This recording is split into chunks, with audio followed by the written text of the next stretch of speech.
이제 앞에 화면 보겠습니다.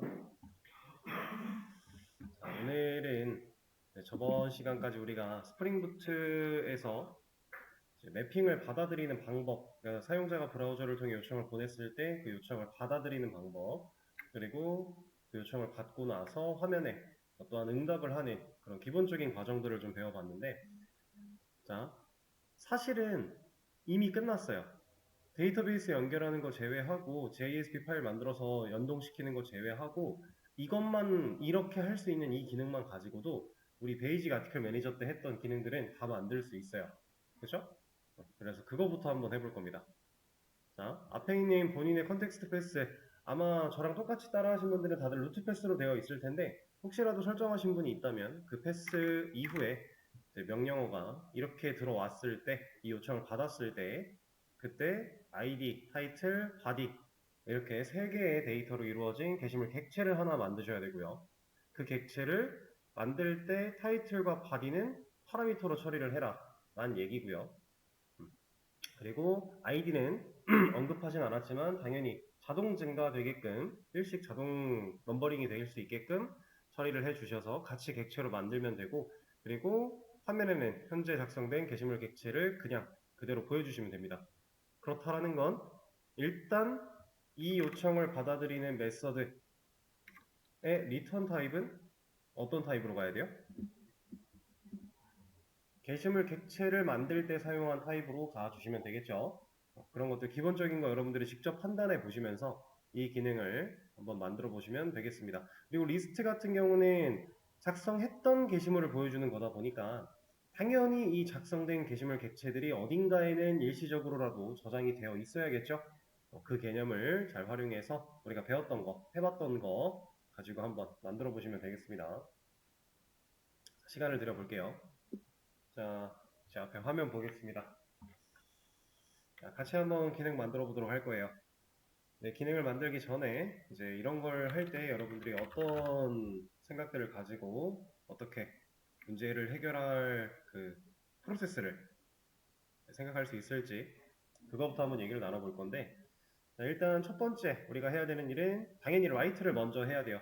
이 라이트가 되지 않으면 리스트는 불가능할 거니까 기능을 만든다라고 해도 눈으로 볼 수 있는 게 없을 테니 우리가 지금 데이터베이스를 사용하고 있는 것도 아니다 보니까 실질적으로 라이트라는 기능을 사용해서 게시글을 작성을 해야만, 그걸 보관한 저장을 해야만 리스트를 볼 수가 있겠죠. 그래서 무조건 이거부터 하셔야 되는데, 자, 먼저 파악을 해볼 겁니다. 첫 번째로 파악해야 되는 게 우리가 만들어야 되는 게 뭔지 한번 생각을 해볼게요. 자, 근본적으로는 글쓰기 기능을 만드는 거예요. doWrite라고 하는 명령어, 그 요청 주소, URL 매핑 주소를 가지고 들어왔을 때 글쓰기 기능을 우리가 만들어 보는 건데, 자, 사용자한테 타이틀과 바디는 파라미터로 받아서 처리를 해야 돼요. 자, 제목과 내용은 파라미터로, 그리고 파라미터로 받아온 그 제목과 내용 플러스 일씩 증가하는 ID 값을 하나 만들어내서 객체를 만들어내야 됩니다. 자,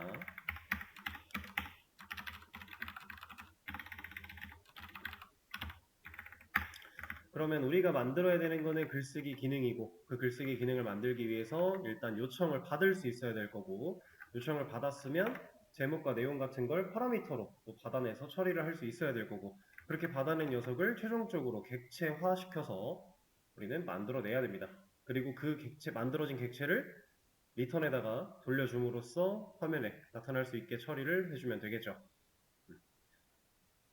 이게 되게 압축 요약을 한 지금 우리가 해야 되는 프로세스라고 생각할 수 있을 것 같은데, 자, 요청을 받으려면 뭐가 필요해요? 메서드가 필요하겠죠?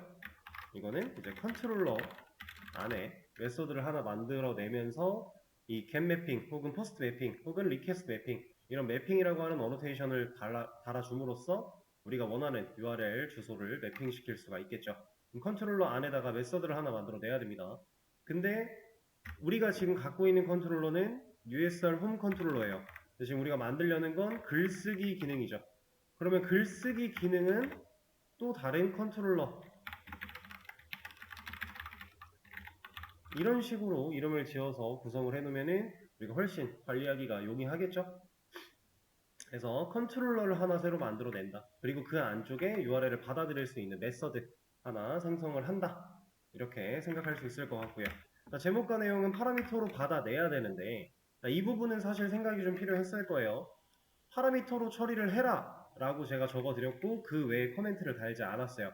근데 사실 이 말이 여러분들이 생각했을 때 떠올릴 수 있는 거의 그냥 정답을 앞에다가 써드린 것과 같은 그런 힌트였습니다. 자, 파라미터는 뭐예요? 파라미터가 뭐죠? 이거는 이렇게 할까요? 여러분들이 알고 있는 파라미터는 뭔가요? 우리가 그동안 사용했던 파라미터의 개념, 웹 환경을 떠나서 그냥 순수하게 자바만 떠올렸을 때에도 파라미터는 인자로 넘겨준 값을 받아올 수 있는 매개 변수가 파라미터죠. 그렇죠? 인자로 넘겨주는 부분은 메서드를 호출하는 시점에서 인자를 넘겨주게 될 거고요. 그리고 메서드가 실행될 때 해당 값을 받는 게 파라미터라고 우리는 알고 있습니다. 자, 우리가 메서드가 실행되는 시점은 언제예요? 자, 좀 더 근본적으로 여기서부터 볼까요? 메서드를 호출하는 시점은 언제예요? 결국에는 우리가 브라우저에 이러한 URL 요청을 보내면 웹서버가 해당 요청을 받을 거고요. 그 웹서버, 우리 지금 현재 내장 톰캣 사용하고 있는데 내장 톰캣이랑 연결되어 있는 우리 어플리케이션, 우리 해당 프로젝트, 프로그램 안에 이러한 URL을 받아들일 수 있게 세팅을 해 놓은 부분을 찾아 들어오겠죠. 웹서버가 알아서 그쪽으로 연결을 시켜 줄 거예요. 중계를 해 줄 겁니다. 그러면 연결되어 들어왔을 때 최종적으로 이게 매핑이 되는 해당 메서드가 호출이 되는 형태고요. 그 메서드가 호출이 되면 그게 실행되는 시점이 되겠죠. 그러면 우리가 지금 타이틀과 바디라고 하는 이 값을 파라미터로 처리하기 위해서는 근본적으로 메서드가 실행될 때 그 지점, 메서드를 호출하는 시점보다는 메서드가 실행되는 그 지점을 찾는 게 조금 더 정답에 근접할 수 있을 것 같은데 얘는 결국 이 녀석이라는 거예요. 이런 식으로 만들어져 있는 요청을 받아들일 수 있는 메서드다라는 얘기고요. 자, 그러면 이 녀석이 해당 값을 받아들이는 역할을 파라미터라고 하는데 파라미터라는 거를 우리가 명시하고 사용할 수 있게 하려면 뭘 써야 되는 거예요? 우리가 알고 있는 매개 변수를 적어주면 되는 거예요. 일단은 파라미터라는 건 여기다가 무언가를 적어줘야 되는 이 메서드의 이 자리 서가로 안쪽에 매개 변수를 입력하는 행위로서 파라미터 처리가 가능해진다라고 하는 거고 자 그리고 이거는 이제 우리가 어디에 파라미터를 명시해야 되는가를 찾아낸 거고요. 자 그러면 이것도 한번 따져봐야죠. 우리가 원하는 그 값은 어떻게 넘겨줄 수 있는가 어떻게 넘겨받는가 자 이거를 넘겨주는 애는 누구예요? 제목과 내용을 우리가 파라미터로 받을 건데 이 파라미터로 받게끔 하기 위해서 결국에는 넘겨주는 녀석이 필요해요. 인자로 세팅되어서 와야 돼요. 자, 이 요청은 누가 보내죠? 사용자가 보내겠죠. 사용자가 브라우저를 통해 URL을 입력하는 형태로 보낼 겁니다. 그리고 우리는 아직 get매핑, 퍼스매핑 다 개념은 알았지만 get만 사용하고 있어요. 사용자가 요청을 보내는 시점에 본인이 원하는 어떠한 데이터 값들을 넘겨줄 수 있는 방법 쿼리 스트링이겠죠. 여러분들이 다 배웠던 개념을 활용하는 겁니다. 자, URL에 쿼리 스트링으로 제목과 내용 데이터를 입력받으면 해당 데이터를 메서드의 파라미터로 처리하면 되는 겁니다. 자, 가르쳐드리지 않았던 내용이에요. 우리가 지금 스프링 부트에 들어와서 구조를 이렇게 변경한 시점에서 이걸 아직 안 써봤어요. 안 써봤지만 할 수 있었어요. 생각해낼 수 있는 부분이었습니다. 그리고 이걸 생각할 수 있었던 이유는 파라미터라고 제가 명시를 해놨기 때문에 파라미터라고 하는 녀석 자체를 여러분들이 제대로 이해하고 있었다면 고민할 필요가 없어요. 파라미터는 메서드 선언부에 소괄호 안쪽에 들어가는 녀석이 파라미터가 맞으니까. 그쵸? 자, 이런 식으로 해서 이제 파라미터로 어떻게 처리를 하는지도 말씀을 드렸고요. 자, 객체 같은 경우는 너무 쉽죠. 우리 뭐 DTO라든가 VO라는 명칭을 사용해서 우리가 편하게 사용하기 위한 게시물 객체, 회원 객체 이런 것들 클래스 만들어 놨었는데 그런 거 하나 또 제작하면 됩니다. 여기서는 이름을 뭘로 할까요? VO로 할지 VO로 합시다. VO 객체 클래스 생성. 근데 우리가 만들 게 지금 현재 게시물이 필요한 거니까 아티클이라고 하는 클래스를 생성해서 필요한 데이터 변수들을 좀 만들어 놓고 처리를 해주면 되겠죠. 이렇게 간단하게 프로세스를 좀 알아봤고요. 이제 이걸 가지고 실제로 작성을 해 보겠습니다. 컨트롤러부터 하나 만들어 보죠. 컨트롤러 패키지 안에다가 제가 클래스 하나 만들어 낼 거고요. 이름은 USR 아티클 컨트롤러 이런 식으로 생성을 해줍니다. 자, 이렇게 컨트롤러 역할을 수행할 수 있게끔 하나 만들어 냈는데 가장 먼저 하셔야 되는 건 어노테이션부터. 이거는 생각보다 잘 빼먹으세요. 그래서 빼먹지 않게끔 기존에 만들어 놓은 걸 복사 붙여넣기 하시는 것도 좋은 방법이고 그게 아니라 클래스를 새로 만드는 방식을 쓰신다면 절대로 까먹으시면 안 되는 중요한 부분입니다. 이게 없으면 이 어노테이션이 달려있지 않으면 얘가 이름이 컨트롤러든 뭐든 상관없이 컨트롤러 역할을 못해요. 이게 달려야만 할 수 있어요. 그러니까 절대로 빼먹지 마시고. 자, 그리고 이 안쪽에서는 메서드 하나 만들어내면 되겠죠? 일단은 객체 리턴 할 거니까 바로 클래스 이름 넣어볼까요? 아티클 클래스로 우리가 어차피 만들어낼 거니까 이렇게 만들어주고요. 여기다가 이제 매핑 하나 달아줄게요. 이번에도 겟 매핑으로 진행을 하겠습니다.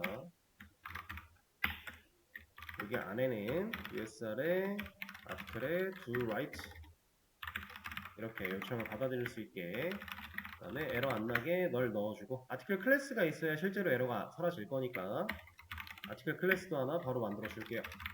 패키지는 VO라고 이름을 지어 주겠습니다. 이 안쪽에서는 우리가 지금 필요한 게 ID, 그 다음에 타이틀, 그 다음에 바디 이렇게 세 가지가 기본적으로 필요하니까 이런 것들 좀 만들어 주고요. 자, 근데 이 아티클이라고 하는 클래스를 우리가 패키지도 분리했고 다 바깥으로 분리를 했어요. 자, 이러면은 이 변수들한테 필요한 것들이 좀 있겠죠. 우리 캡슐화를 하기 위해 모든 변수들에게 프라이빗 다 달아줄 거고요. 자, 그리고 얘네가 프라이빗이 달렸는데 결국은 사용을 할 수 있어야 돼요. 그래서 우리가 게터 세터를 만들어 냈었는데 게터 세터 대신에 이제 우리 롬복이라고 하는 개념 사용하면 훨씬 더 편하게 사용할 수 있다 그랬죠? 자, 그리고 어쨌든 외부에서 넘어오는 값을 가지고 이 객체가 만들어질 때 이 변수들이 값을 가지고 태어나면 좋은 상황. 우린 항상 그렇게 써왔죠. 그래서 or argus constructor 이 녀석도 하나 달아주도록 하겠습니다. 자, 그리고 나서 제가 이것도 하나 달 건데 얘는 뭐였죠? or argus constructor 얘는 기본 생성자였죠. 매개 변수를 갖고 있지 않은 기본 생성자였어요. 근데 지금 우리 이거 쓸 일도 없는데 이걸 왜 만들어야 돼요? 굳이 이걸 넣어야 돼요? 지금은 사실 없어도 정말 상관이 없어요. 근데 여러분들이 나중에 어떠한 작업을 진행하시다 보면은 얘네들이 같이 있어야 되는 상황이 분명히 와요. 그래서 이 녀석은 실제로 지금 나한테 필요가 없다라고 해도 우리가 보통 같이 세트로 엮어서 가는 추세입니다. 이 둘은 같이 쓰는 경우가 많으니까 그렇게 생각을 하셔도 무방해요. 다만 얘가 어떤 역할이고 얘가 어떤 역할인지 머릿속으로 명확히 잡고만 계시면 돼요. 그렇게 해서 다 달아줄 거고요. 그러면 이 아티클 임포트만 해주면 실제로 에러 없이 만들어낼 수 있겠죠. 자, 그리고 이렇게 요청이 들어왔을 때 우리는 이 메서드가 직접적으로 화면에 어떠한 결과물을 보여주게끔 처리를 할 거니까 리스폰스 바디라고 하는 어노테이션도 하나 달아주도록 할 거고요. 자, 그럼 우리가 해야 되는 것 중에 이거 했습니다. 이거 했어요. 그럼 이제 이것만 남았네요. 파라미터로 받는다. URL 요청에다가 사용자가 쿼리 스트링으로 입력을 해주면 입력된 녀석을 우리가 받아올 것이다 라고 했습니다. 자, 제가 예를 들어서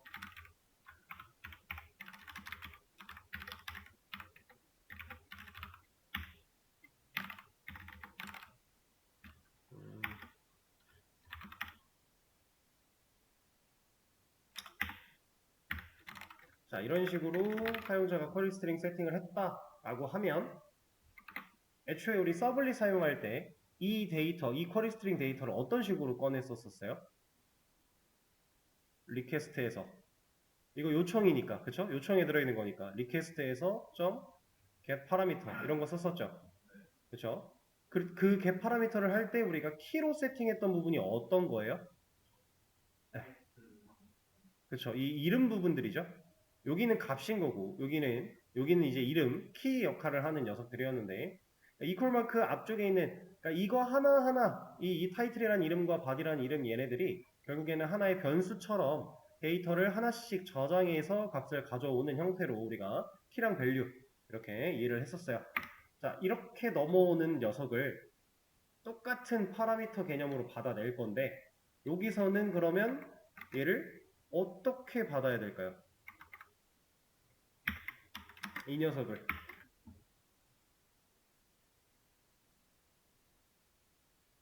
일단 이거 한번 생각해 보실래요?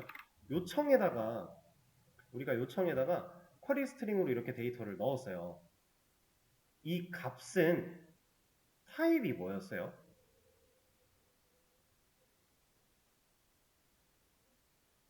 우리가 서블릿에서 데이터를 이렇게 받아오면 request.getParameter로 꺼내오면 얘네들은 데이터 타입이 뭐였죠?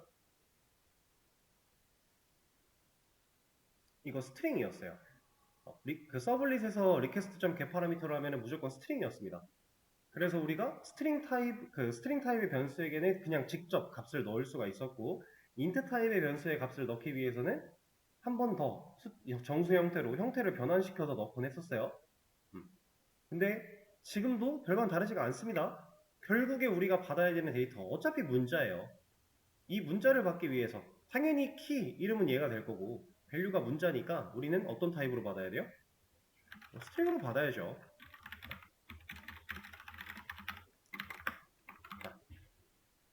제가 스트링 타이틀과 스트링 바디라고 하는 파라미터를 이렇게 넣어주었습니다. 자, 여기서 한 가지 이제 생각해 볼 거 하나 던져 드릴 건데, 여러분들이 자바 공부할 때 매개변수를 얼마나 잘 배우셨고 잘 기억하고 있는지를 한번 보는 거예요. 자, 제가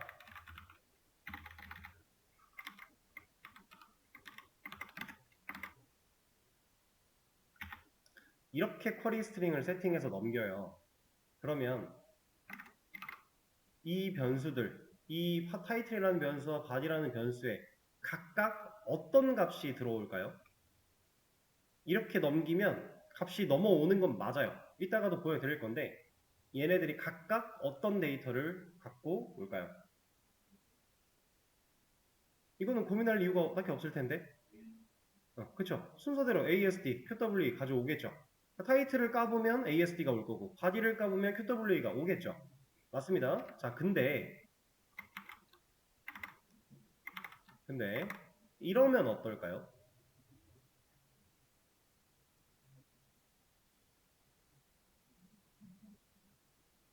이러면 타이틀에 QWE가 올까요? ASD가 올까요? ASD. 맞아요. 네, 맞습니다. 지금 되게 잘 유출하셨는데 얘는 순서가 중요하지 않아요.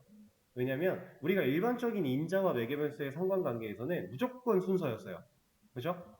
걔는 왜냐면 이 키라는 개념이 아니었거든요. 정말 하나의 데이터 값을 넘기는 행위였을 뿐이고 그 값을 넘기는 행위이기 때문에 받아들일 때 얘가 순서대로 들어오는 거 말고는 구별할 방법이 없었어요.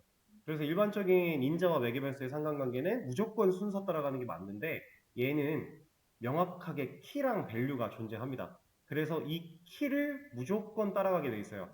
그 키라고 하면 이 변수 이름과 매칭이 돼야 되겠죠. 자, 그러면 제가 여기다가 이렇게 변수 이름을 지었다라고 하면 얘한테는 어떤 값이 들어올까요?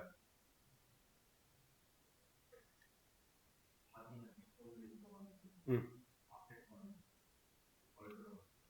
딱 정확하게 맞추셨습니다. 얘는 일단 키가 매칭이 안 됐기 때문에 이 데이터를 받진 못해요. 근데 이 데이터를 못 받았을 때 이 녀석은 무슨 타입? 스트링. 스트링은 기본값이 널인 거죠. 아무것도 넘겨주지 못했기 때문에 이 녀석은 널이 들어가게 됩니다.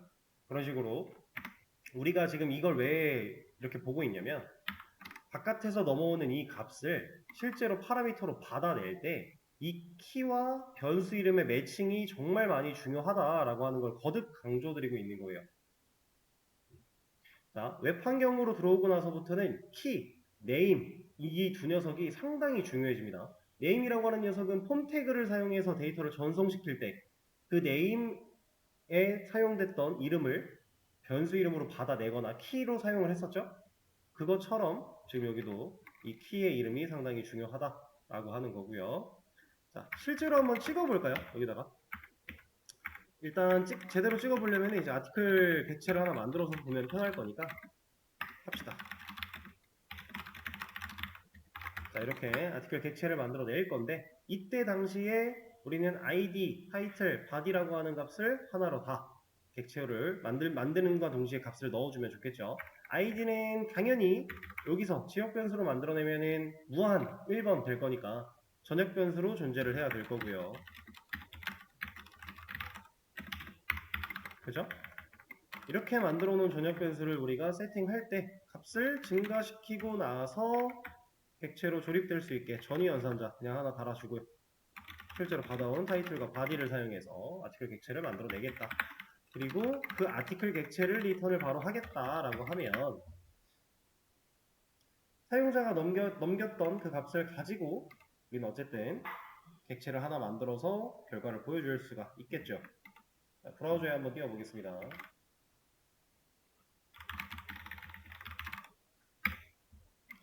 우리가 홈메인이 아니죠. USR 홈메인은 우리가 그 전에 만들어놨던 거고 아티클에 to write라고 할 건데 타이틀 ASD 그 다음에 body w 이렇게 해서 값을 넘겨주면 이 아티클 객체에는 id는 1이고 타이틀에는 ASD, body에는 QW라는 값이 잘 들어갔죠. 아까 전에 보여드렸던 것처럼 여기가 이름이 바뀌나 여기가 바뀌나 어쨌든 둘이 매칭이 안 되는 상황은 동일한 거니까 이렇게 해서 한번 보여드릴게요. 타이틀이라고 하는 곳에 값은 널이 들어오고요. 아까 예상하셨던 거 잘 나오고 있죠. 자, 그리고 사실 이런 경우가 또 있어요. 이름은 키는 맞았는데 값을 명시하지 않았을 때 이런 경우 이때는 뭐가 나올까요? 타이틀에 널이 아니라 공백이 나와요. 왜냐면 키는 존재하잖아요. 명확하게 키는 존재하지만 값이 비어 있습니다. 값이 비어 있는 건 널과는 다른 거죠. 널은 아예 데이터가 없는 거고요. 그래서 이럴 때는 또 공백이 들어가고 그리고 얘네들의 순서를 바꾸는 것도 한번 보여드려 볼게요. body가 먼저 왔고요. 타이틀이 뒤로 갑니다. 자, 이렇게 넣어도 타이틀에 ASD가 들어오고요. body에 QWE가 들어가는 걸 볼 수 있죠. 순서가 아니라 키랑 변수 이름이 매칭되는 게 더 중요하다. 자, 서블릿보다 훨씬 쉽지 않아요? 서블릿은 요청, 웹서버가 전달해준 요청, 리퀘스트라고 하는 녀석에서 get 파라미터라는 메서드를 통해 한번 꺼내와야 되고요. 그렇게 꺼내온 녀석을 우리가 편하게 쓰기 위해 변수에 한번 담았다가 그 변수를 실제로 활용하는 형태로 사용을 했다라고 하면 지금은 요청을 거칠 필요도 없이 그냥 메서드에 파라미터로 명시를 해줬을 뿐인데도 값이 잘 들어오죠. 자, 원래대로라면 우리가 서블릿을 썼을 때처럼 얘를 만들어 본다면 이런 식으로 가야 돼요.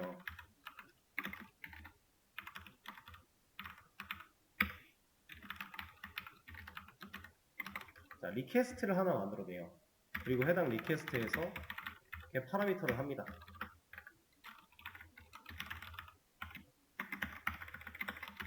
body도 꺼내요.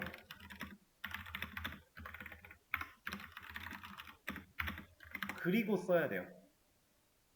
이게 우리가 서블릿에서 했던 방식 그대로예요. 근데 잘 보세요. 자, 우리는 사용자가 URL로 요청을 보낼 때 리퀘스트를 넘겨주나요?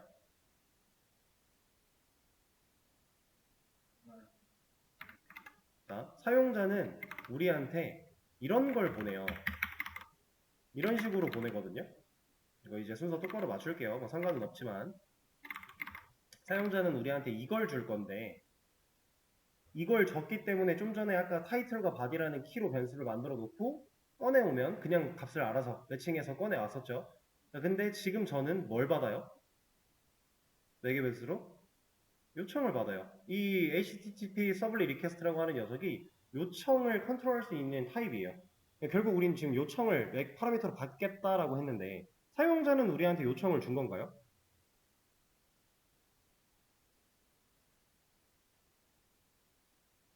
자, 이렇게 질문 드려볼게요. 얘는 제가 지금 빨간색 네모로 그어놓은 이 녀석은 뭐예요?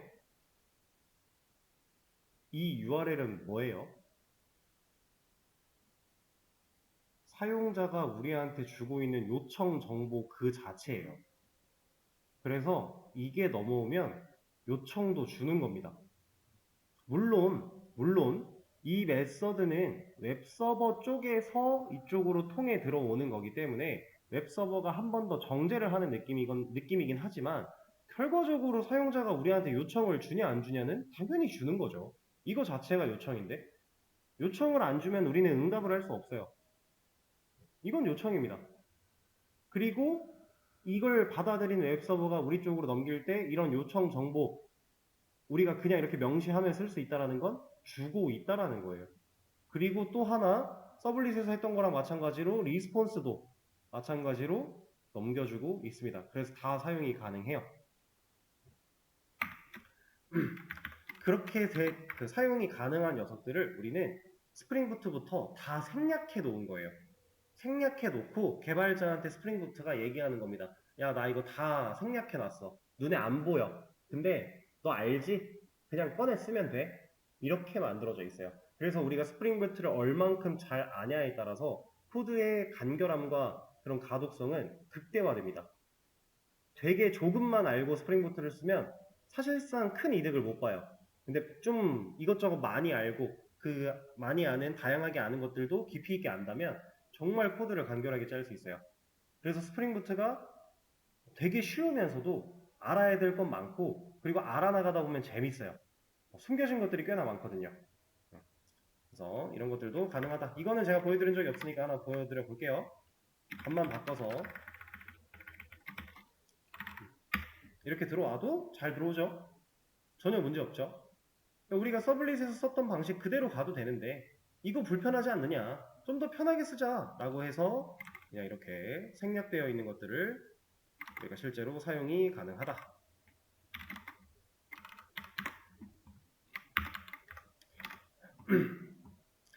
자, 그러면은 이거 한번 예상해 보실래요? 이거는 지금 우리가 기능 만들고 있는 거랑 좀 다른 얘기긴 한데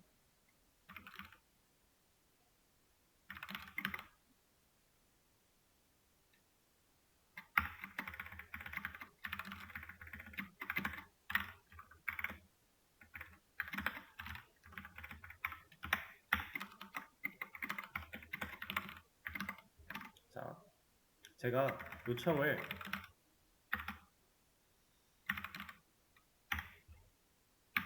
이렇게 한번 보내볼게요. 이 메서드가 어쨌든 우리가 지금 URL 매핑 주소를 잘 적었으니까 이 녀석이 얘를 찾아올 거예요. 그죠? 찾아왔을 때 테스트라는 키의 밸류가 10이라는 값으로 들어올 겁니다. 그리고 이 테스트 키가 매칭이 됐으니까 이 10이라는 값은 여기로 들어오면 되겠죠? 돼야죠. 이름이 같으니까. 근데 이 녀석의 타입은 뭐였다고요? 스트링이었잖아요. 쿼리 스트링에서 넘어온 파라미터들은 스트링이었어요. 이렇게 요청해서 우리가 get 파라미터를 사용해서 꺼내면 스트링이었는데 저는 지금 테스트라는 변수가 int 타입이에요. 그러면 얘는 얘로 받아질까요?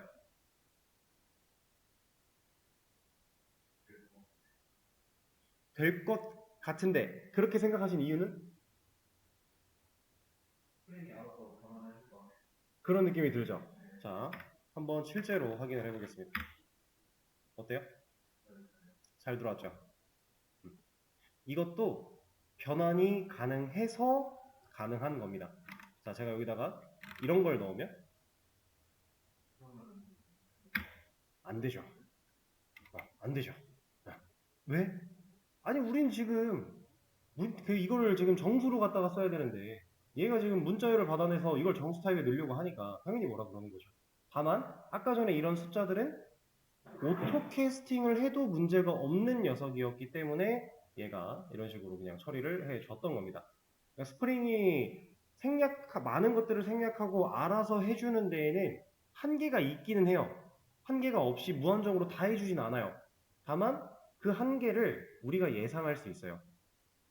우리가 그동안 개발이라고 하는 이 공부를 해오면서 이런 기초적인 문제점들은 충분히 예상 가능한 범주고요. 그 범주 안에 있는 것들을 처리를 해준다면 문제없이 스프링이 해주는 다양한 것들을 활용하면서 개발을 할 수 있겠죠. 자, 그래서 실제로 이제 우리가 이거 스프링 부트를 활용해서 개발을 막 하다 보면은 파라미터로 인트도 많이 받을 거고 스트링도 많이 받을 거고 할 거예요. 그때 여러분들이 파라미터만 잘 세팅을 해준다면 문제없이 다 받아낼 수 있다. 만약에 무조건 스트링으로만 받았어야 된다라고 하면 이 안에서 형태를 한 번 더 우리가 수동으로 형태를 변환시켰어야겠죠. 근데 얘는 그렇지가 않다라고 하는 겁니다. 자, 그러면은 이것도 한번 생각해 볼까요? 우리가 서블릿 썼던 거를 한번 복기를 하면서 서블릿에서 리퀘스트에 get 파라미터를 쓸 때 얘로는 바로 정수로 받아올 수 있는 방법이 있을까요?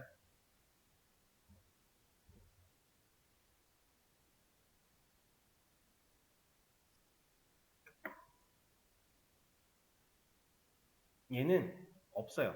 근데 이걸 사실 여러분들이 고민할 이유가 없어요. 왜 그러냐면 이 get 파라미터의 리턴 타입이 스트링이에요. 애초에 이 메서드가 돌려줄 수 있는 값이 스트링밖에 없어요. 근데 인트로 바로 받아온다? 말도 안 되는 얘기죠. 우리는 메서드를 호출하면 그 메서드가 가지고 있는 리턴 타입대로 데이터를 넘겨 받을 텐데 애초에 이 녀석이 스트링을 리턴하겠다고 만들어져 있으니 우리는 때려 죽어도 인트로 받을 순 없는 거죠. 차이가 좀 있습니다. 그래서 아까 전에 보여드린 것처럼 여기다 리퀘스트를 사용해서 request.get 파라미터로 데이터를 꺼내오는 그런 식으로 만약에 코드를 작성하게 되면 인트로 형태를 여러분들이 직접 변경하셔야 사용이 가능하겠죠? 그런 차이들 잘 체크를 해주시고 그러면 기능을 좀 마저 만들어 보겠습니다. 일단 여기까지는 처리가 된 거고요. 이제 리스트 기능을 만들어 볼 건데 자, 요청은 이렇게 넘어온대요. 그럼 이거 그냥 똑같이 하나 만들어 주면 되겠죠? 자, 이제 이거 그냥 복사에다가 만들어 주겠습니다. 자, 이렇게. 그럼 URL 매핑 주소 하나 만들어 냈고요. 메서드 당연히 이름이 바뀌어주면 좋을 것 같고요. 자, 근데 우리는 지금 게시물을 썼지만 이 게시물이 보관되고 있나요? 보관되고 있지 않죠. 왜냐? 데이터베이스 연결한 적도 없고 데이터베이스를 대용하게끔 어떠한 리스트 같은 걸 만들어서 저장한 적도 없으니까 그러면 리스트를 하나 만들어 내야 되겠네요. 우리 아직 데이터베이스 연결하는 거 안 배웠으니까 그죠? 제너릭은 아티클로 넣을 거고 아티클스라고 하는 리스트를 만들어 낼 건데 자 여기서부터는 이제 생성자를 가지고 초기화를 하겠습니다. 전역 변수 만들 때 멤버 변수 만들 때 직접 초기화하는 거 명시적 초기화는 좋은 방식이 아니라고 했었죠. 자 이렇게 해서 디스점 라스트 아티클 아이디 이 녀석 0으로 초기화 그 다음에 아티클스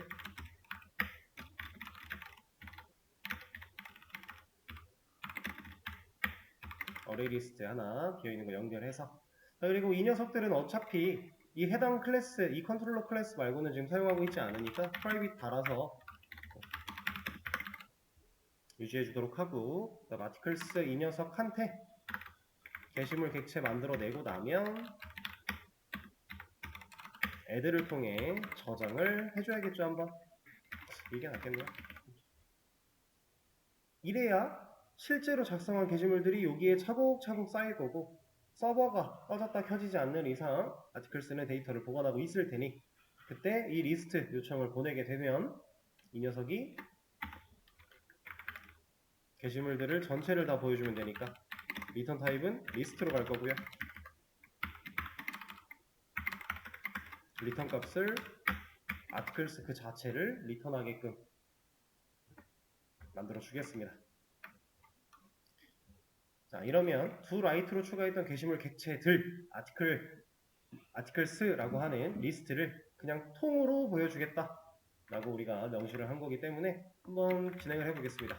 두 라이트를 통해서 먼저 글을 써볼 거고요. 자, 1번 글 타이틀만 좀 바꿔서 2번 글 하나만 더 3번 글 그리고 show list라고 요청을 보내면 이렇게 게시물 3개가 잘 들어있죠. 제가 바디는 안 건드렸으니까 여기만 보시면 돼요. 바뀌면서 잘 들어온 거.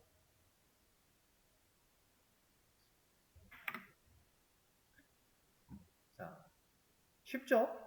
우리 사실 이제 요청받는 법, 요청받게끔 메서드 만드는 법, 그리고 파라미터 만드는 법, 뭐 리턴, 우리가 생각하는 거, 그 다음 그 안에서 로직이야 뭐 우리 지금 4번째 반복하고 있는 거니까 사실 고민할 것도 없죠. 이제 끝났죠. 리스트까지. 자, 이런 식으로 해서 간단하게 게시물 작성과 리스트 기능을 직접 좀 만들어 봤습니다. 자,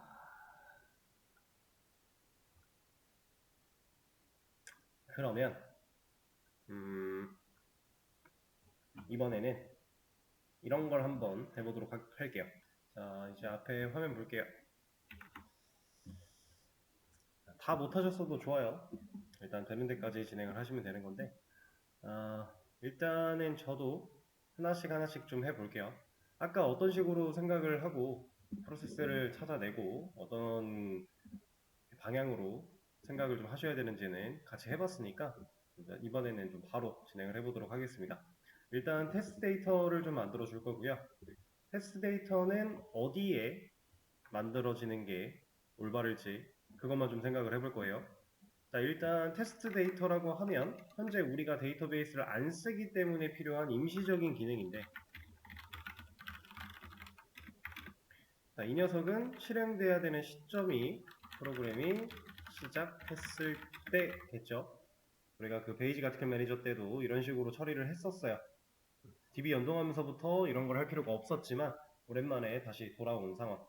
자, 프로그램이 시작했을 때 테스트 데이터를 만들어주면 되는 로직인데 우리가 지금 하고 있는 상황에서는 프로그램이 시작했다라는 건 언제예요?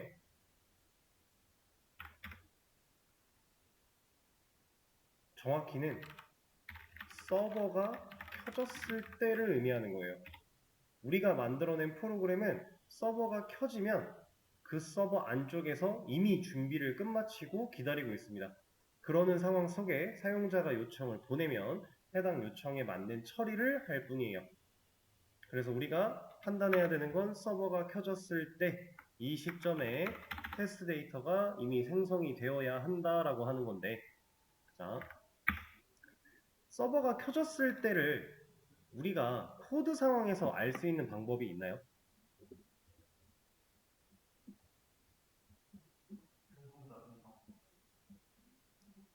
좋아요.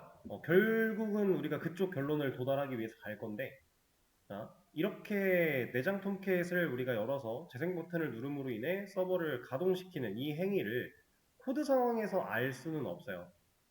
여기서 직접적으로 알아낼 수 있는 방법은 없고 다만 서버가 켜진다라고 하는 거는 웹 서버와 우리 프로그램 이 스프링 부트가 이미 통신할 준비를 끝마침으로써 컨트롤러들을 이미 객체로 만들어서 관리하고 있는 거예요. 누가? 스프링이. 그럼 그 시점에 우리가 테스트 데이터라고 하면 현재 게시물 테스트용이니까 아티클, 게시물 관련된 기능이겠죠. 이 아티클 컨트롤러라고 하는 객체가 만들어질 때 그때 생성자 같은 데에서 테스트 데이터를 생성해 준다면 결국은 서버가 실행되자마자 이 객체는 컨트롤러 역할을 수행하기 위해서 생성될 거고 그리고 스프링이 관리하고 있을 테니까 테스트 데이터도 만들어질 수 있겠죠. 그런 식으로 우리가 생각을 또 접근을 할 수 있습니다. 그래서 이 USR 아티클 컨트롤러라고 하는 녀석의 생성자 안쪽에서 테스트 데이터 만드는 로직을 넣으면 돼요. 근데 로직 자체를 여기다가 다 때려박기에는 뭐 로직이 뭐 크게 뭐 내용이 있는 건 아니지만 그래도 여기에 순수한 로직을 넣기에는 좀 불편함이 있다 보니까 메서드를 하나 만들어 낼 거고요. 그 메서드를 이 자리에서 호출할 거예요. 그렇게 해서 생성자에서는 테스트 데이터를 만드는 로직을 호출할 뿐, 메서드를 호출할 뿐, 그 이상의 일은 하지 않겠다. 자, 그래서 이런 식으로 이름 달아가지고 하나 만들어 주도록 할 거고요. 자, 메서드를 만들 거예요. make test data라고 하는 이름으로 된 메서드를 만들 건데 여기는 어떤 파일이에요? 현재 이 파일은 어떤 역할을 수행하기 위한 클래스 파일이죠? 컨트롤러의 역할을 수행하기 위한 클래스 파일이죠. 자, 그러면 이 컨트롤러 역할을 수행할 수 있게끔 이 어노테이션을 달아놓은 이 클래스는 우리가 이거는 사실 URL 요청을 받아들일 메서드가 아니잖아요. 그러니까 이런 매핑이라는 어노테이션이 필요하지 않은 순수한 실행, 한 번의 실행을 위한 메서드예요. 이런 일반적인 우리가 그냥 그동안 알고 지냈던 일반적인 메서드를 이 클래스에 만들 수 있어요.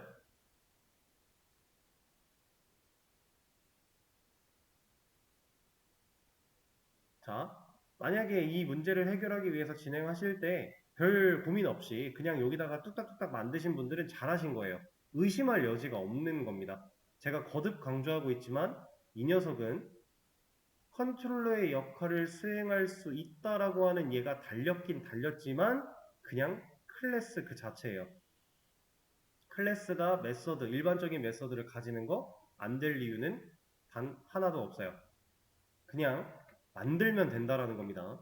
자, 제가 어차피 이 녀석은 외부에 송출할 일 없으니까 프라이빗으로 만들어 주도록 할 거고요. 리턴 타입은 굳이 존재할 필요가 없으니까 보이드로 해서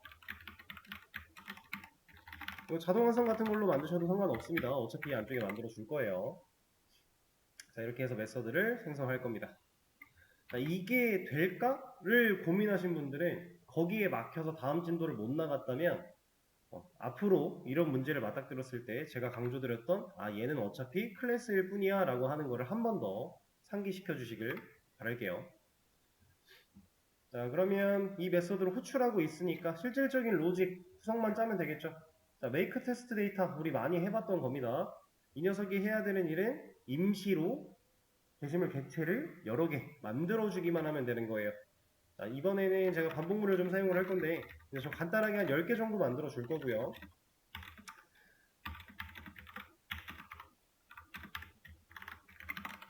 그리고 이 안쪽에서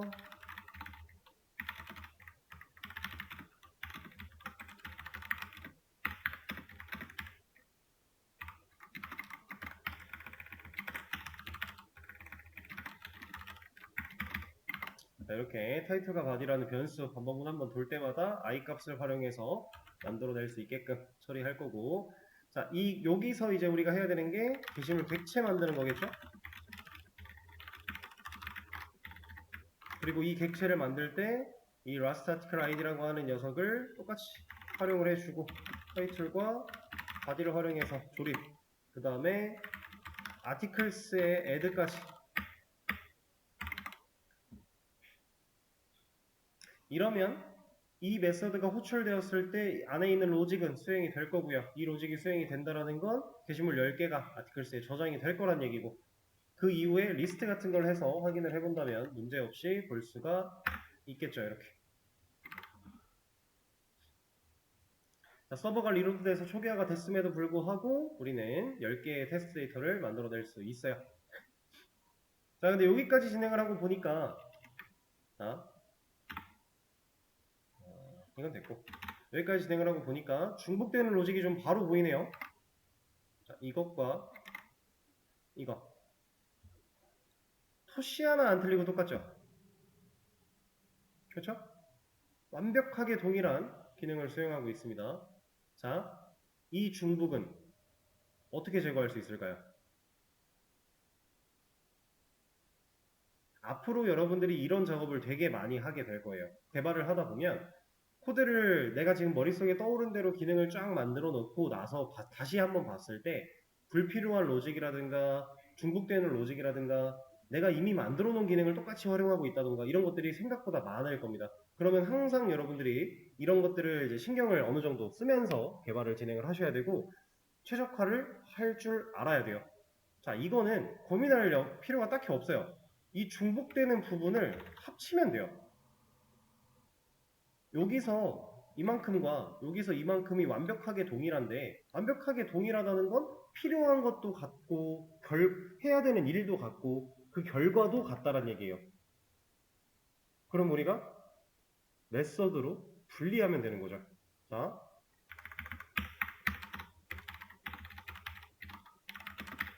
이거는 일단은 리턴 타입을 있게 만들어 볼게요. 그리고 write 어차피 글을 쓰는 행위에 대한 메서드이기 때문에 일단 이렇게 만들어 주고요. 이 녀석은 타이틀과 body라고 하는 레기멘스를 처리할 수 있어야 될 것 같고요. 왜냐면 공통으로 필요한 녀석이니까. 라스트 아티클 아이디 같은 경우는 이 안쪽에서 그냥 처리를 해도 될 것이고 아니면은 애초에 파라미터에 넣어서 같이 처리를 해도 되겠지만 저는 안쪽에서 처리를 하겠습니다.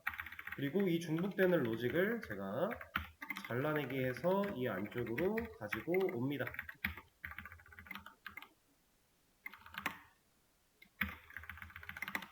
자, 그리고 이렇게 만들어졌을 때 애들을 하고 나서 돌려주죠, 이 녀석을.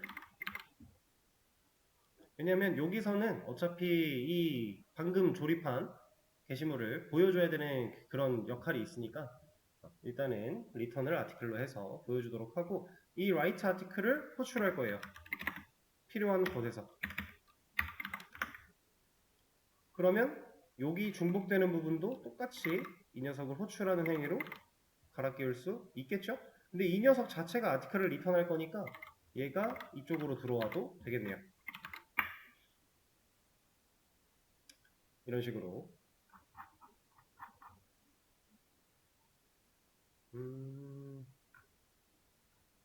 뭔가 서버가 문제가 있다고 하는 것 같은데 리로드를 다시 좀 시켜보고 문제가 있나 보네요. 한번 확인을 해보겠습니다. 네, 35번.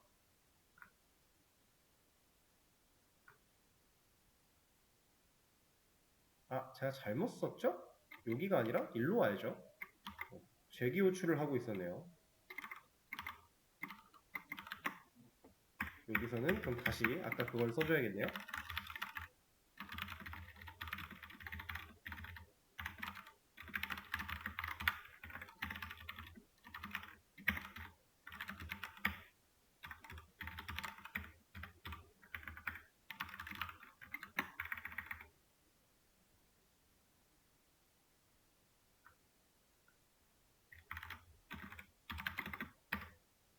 이렇게 게시물을 최종적으로 조립하고 아티클스에 추가하는 로직을 메서드로 그냥 분리했을 뿐이에요.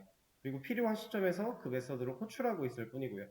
자, 당연히 문제없이 리스트 잘 나올 거고 그냥 글 작성한다 do write 기능 해도 잘 될 거고요. 지금 11번 글 잘 작성되는 거 확인할 수 있죠? 그 다음에 show list 같은 걸로 한 번 더 확인을 해보면 문제없이 11번까지 나타나고 있습니다. 자, 이렇게 해서 테스트 데이터 기능은 완료를 할 거고 이제 상세 보기, 수정, 삭제 이런 것들 좀 만들어 볼 건데 일단은 삭제부터 한번 가볼까요? 순서가 중요한 건 아니지만 삭제, 수정, 상세 보기 이런 식으로 좀 가볼게요. 자, 일단은 이거는 요청을 하나 받아들일 수 있는 녀석이 필요하니까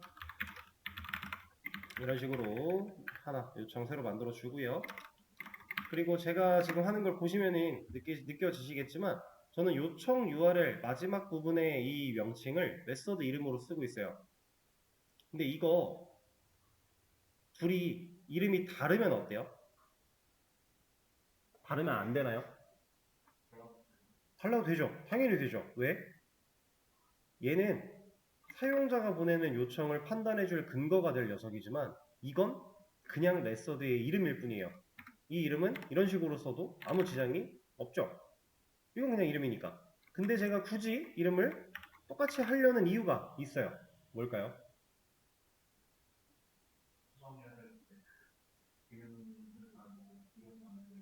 음, 좋아요. 좋습니다. 내가 다음에 이 기능을 찾아올 때 이 이름이 일치해야 찾기가 수월한 것도 맞아요. 근데 그것보다 조금 더 심플한 이유가 있어요. 내가 안 헷갈리려고. 이게 지금은 이게 왜 헷갈릴 이유가 뭐가 있지 싶으시겠지만 여러분들이 결국에는 컨트롤러, 서비스, DAO 구조 갖춰야 되겠죠. MVC 패턴. 그리고 이 녀석들 간에도 메서드 이름은 웬만하면 일치를 시키는 편이에요. 근데 하나의 컨트롤러 요청 안에서 여러 개의 서비스가 결과를 돌려줘야 되는 경우도 분명히 있어요. 그러다 보면 생각보다 이게 많이 헷갈려집니다. 그리고 메서드가 정말 많아지게 돼요. 필요한 메서드가 정말 많아질 수밖에 없어요. 그런 상황 속에서 이런 기준 같은 게 없이 마구잡이로 이름을 짓다 보면 여러분들 나중에 수정하려고 쳐다봤을 때 이게 뭐였더라? 이거 할 수밖에 없어요. 그래서 웬만하면 같은 이름을 쓰려고 하는 거고 그게 좀 제한이 되는 상황이 있을 때에는 최대한 의미를 내포시켜서 지어주는 편입니다. 여러분들 자바 처음 공부할 때 변수 명령 규칙, 뭐 메서드 명령 규칙 이런 것들 배우셨을 텐데 되게 중요해요. 더 많은, 더 다양한 기능을 개발할수록 내가 만드는 프로젝트가 좀 더 규모가 커질수록 이 이름 짓기는 정말 정말 중요해집니다. 안 그러면 내가 관리하기가 너무 힘들어져요. 그래서 이런 식으로 진행을 하는 거다라고 보시면 되겠습니다. 자, 도 딜리트. 이 녀석은 게시물을 삭제하는 역할을 할 거니까 얘는 리턴 타입이 있기는 해야겠죠. 화면에 어떤 결과인지 보여주긴 해야 되니까 이건 메시지를 보여주기 위해서 스트링 리턴을 해주도록 하고 일단 이 녀석은 너를 넣어서 에러만 없게끔 처리를 해줄게요. 자, 삭제를 할 겁니다. 내가 원하는 게시글, 난 이걸 지우고 싶어요 라는 사용자의 요청을 받을 거예요. 그럼 우린 파라미터로 당연히 게시글의 아이디를 받아줘야겠죠. 이거 없으면 우리가 원하는 게시글 하나만 지우는 게 불가능할 거잖아요. 그렇죠? 자, 그럼 이 아이디를 받아냈어요. 이거 가지고 사용자가 지금 지우겠다라고 한 이 아이디를 가진 글이 있느냐 없느냐를 먼저 한번 따져봐 줘야겠죠. 그건 어떻게 따집니까?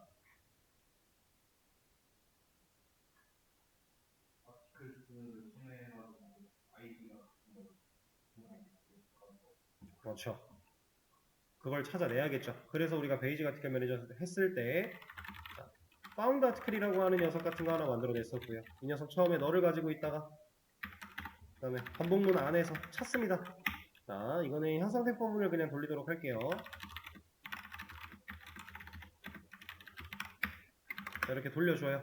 자, 그러면 이 상황에서 돌고 있는 와중에 아티클, 이 녀석이 가지고 있는 get id, 이 녀석과 사용자가 파라미터 요청에 담아서 넘겼던 저 id가 일치하는지를 따져봐야 될 거고요.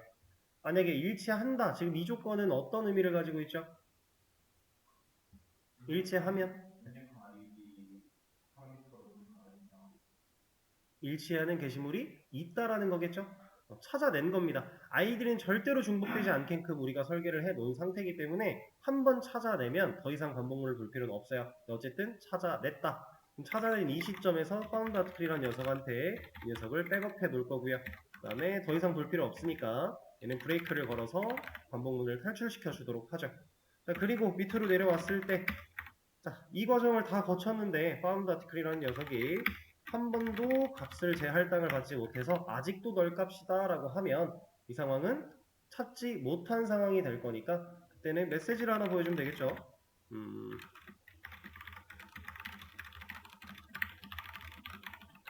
이런 메시지를 하나 보여줘서 사용자한테 알려주는 거죠. 네가 지우고자 하는 그 게시물 번호는 존재하지 않아. 그리고 만약에 정말로 존재한 상황, 해당 if문을 마주치지 않았다면 그때는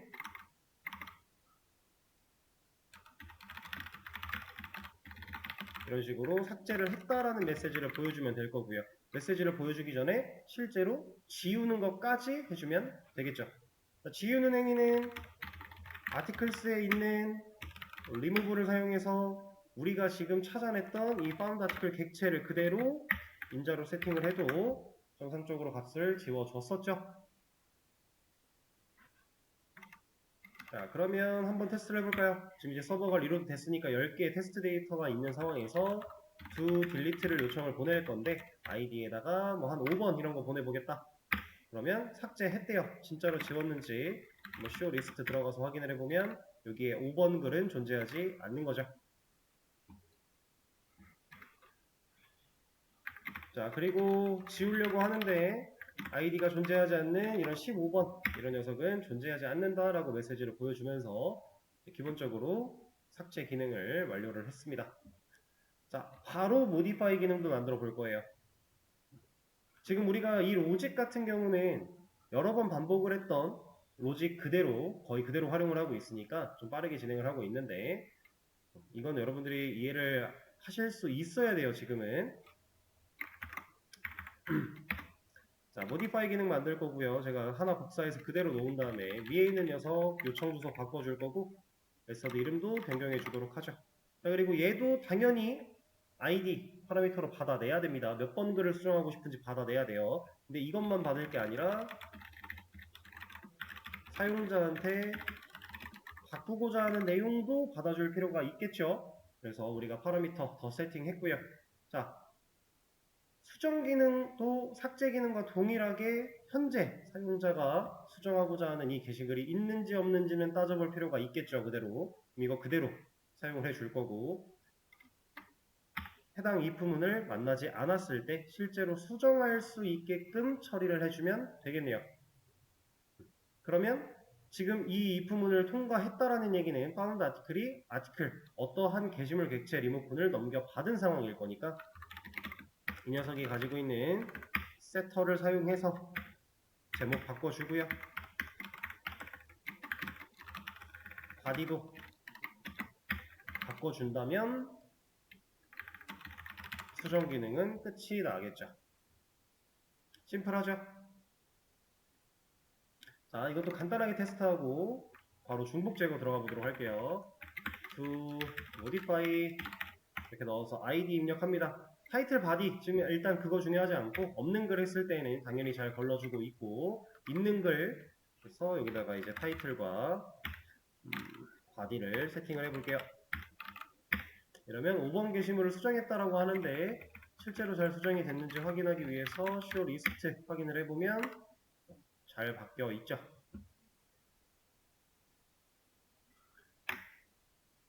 자, 삭제를 만들고 나면 사실 수정은 따라오는 거였으니까 똑같은 거였으니까 쉽게 처리를 했는데 그대로 복사 붙여넣기로 활용을 할 수 있다는 건 중복이 됐다라는 거죠. 그럼 우리는 중복을 제거할 필요가 있겠네요. 자, 이 부분 순회해서 찾는 이 부분 당연히 메소드로 분리하면 좋을 것 같고요. 그 다음에 해당 이런 부분은 중복이 되고 있지는 않지만 우리가 게시글 작성할 때 했던 것처럼 이런 식으로 분리를 좀 해볼까 해요. 이거 분리는 지금 당장은 사실 의미가 없는 게 맞아요. 근데 우리가 그 다음에 배울 내용들을 생각을 해보면 좀 더 편하게 작업할 수가 있기 때문에 미리 좀 분리를 해 놓을 겁니다. 그리고 진짜로 그게 왜 편한지 느껴보시면 아시게 될 거예요. 자, 일단 요거부터 좀 분리를 해 보도록 하겠습니다. 이거 잘라내게 해주고 여기다가 article, id 이런 거 우리 항상 했던 이름이죠. 여기다가 이제 파라미터 하나 넣어주고요. 그럼 이 녀석이 존재해야 되니까 만들어 주겠습니다. 그리고 이 안쪽에서 해야 되는 일이 이런 거였어요. 근데 여기서는 이제 found article이라는 변수가 없기 때문에 이 녀석한테 제할당을 주는 게 아니라 그냥 return으로 article을 돌려주면 우리가 원했던 하고자 했던 일을 그냥 수행할 수 있게 되는 거죠. 그러면 얘 위치만 조금 위쪽으로 올려주도록 할게요. 이렇게 아니다, 이 녀석이 아래로 가자. 자, 그러면은 modify에서 get article by id를 사용해서 found article이 null 혹은 실제 게시물 데이터를 처리하게 될 거고요. 그 다음에 이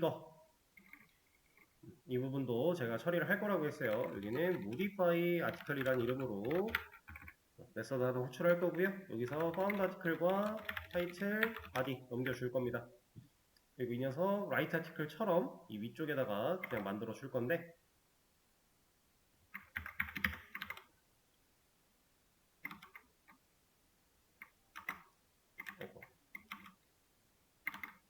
이름을 modify article.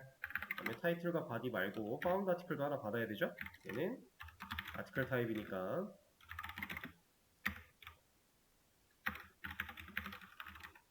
이렇게 받아주도록 하고요.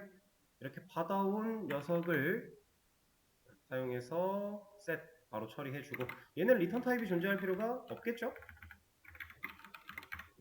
그냥 수정만 하고 끝나도 문제가 없을 만한 상황이니까요.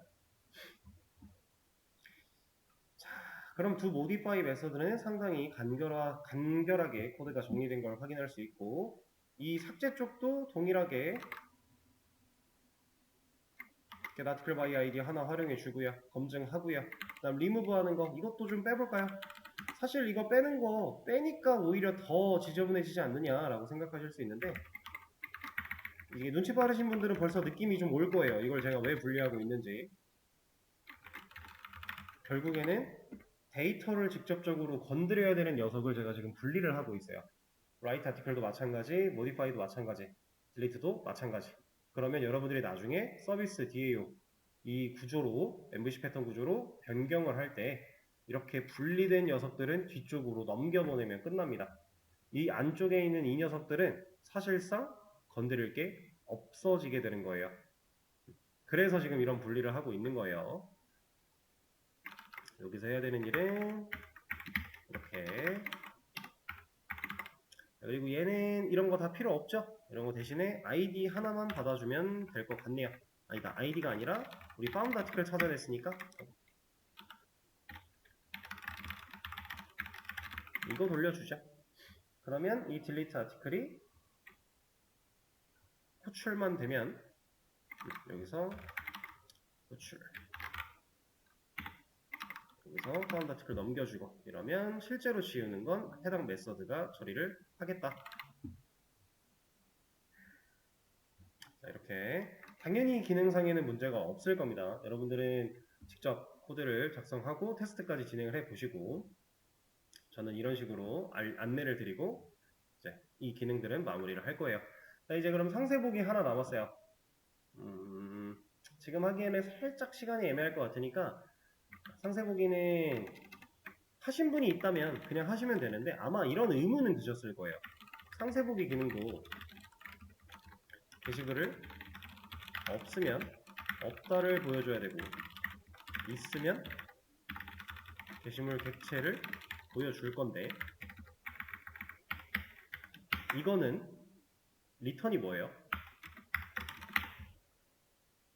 게시글이 없을 때 우리는 리턴을 뭘 하고 있죠? 스트링 아닌가요? 그렇죠? 없다를 보여주는 건 스트링이에요. 근데 있을 때는 제가 지금 뭘 보여줄 거라고 했어요? 게시물 객체니까 아티클이겠죠? 그러면 상세보기 메서드는 리턴 타입이 뭐가 돼야 돼요? 없을 때는 스트링을 리턴해야 되고요. 있을 때는 객체를 리턴해야 돼요. 만약에 리턴 타입을 스트링으로 잡았어요. 이걸 리턴할 수 있어요? 안 되죠. 만약에 리턴 타입을 아티클로 잡았어요. 스트링 리턴할 수 있나요? 안 되죠. 그럼 어떻게 해야 돼요? 스트링을 아티클로 만들든가 아티클을 스트링으로 만들어야 리턴이 되는 거 아니에요? 단편적으로 바라보면, 그죠? 근데 이거 두 개를 그냥 허용하겠다라고 하면 우리가 할 수 있는 거, 현재로서 이거 말고 없어요. 오브젝트라고 하는 모든 타입을 다 어우를 수 있는 이 녀석 말고는 현재로서 해결 방법 없어요. 이런 건 있죠. 아티클이 가지고 있는 그 안에 ID, 타이틀, 바디를 하나씩 하나씩 꺼내서 스트링으로 나열을 한 뒤에 리턴하는 방법, 그건 있죠. 가능은 해요. 데이터를 보여줄 수는 있어요. 다만 우리가 객체를 그 자체로 보여주는 건 아니기 때문에 그렇게 하지 않겠다라고 생각을 한다면 우리는 지금 오브젝트밖에 쓸 방법이 없다. 그러면 오브젝트를 쓰는 게 옳을까요? 현재로서?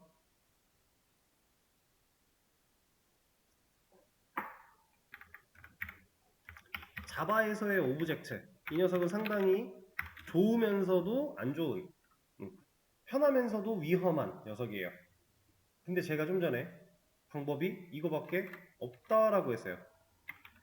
그러면 좋고 나쁘고를 따지기 전에 방법이 없으면 써야 돼요. 오브젝트를 쓰는 게 무조건 잘못됐다는 아니에요. 다만 이걸 대체할 수 있는 게 있을 때에는 대체를 하면 좋다인 거지, 대체할 게 정말 없는데 오브젝트를 난 절대로 쓰면 안 돼 라는 생각으로는 개발의 한계가 있어요. 실제로 그렇게까지 쓰면 안 되는 거였으면 이 녀석은 존재 의미가 없어요. 그래서 우린 지금 일단 오브젝트를 쓰긴 쓸 거예요. 다만 구조를 계속 우리가 바꿔나갈 거니까, 실제로 화면도 그릴 거니까 이제 객체 자체를 보여주는 상황은 앞으로는 없어지겠죠. 그러다 보니까 자연스럽게 사라지겠지만, 이런 상황에서는 이 오브젝트라는 녀석도 사용할, 머릿속에서 띄어낼 수 있는, 생각해낼 수 있는 그런 것들도 좀 필요합니다. 다만 무분별하게 사용하면 절대로 안 되고요. 이 녀석의 대체제가 단 한 개라도 있다면 절대로 그땐 쓰지 않는 걸로, 이렇게 생각을 하시면 좋을 것 같아요. 그래서 이 기능 아직 만들어 다 못하셨다면 내일 수업 전까지 한번 시도를 해보시고요. 내일 수업에서는 이 기능 설명하는 것부터 한번 시작을 해보도록 하겠습니다. 그럼 오늘 수업은 여기서 마무리하도록 할게요. 고생하셨어요.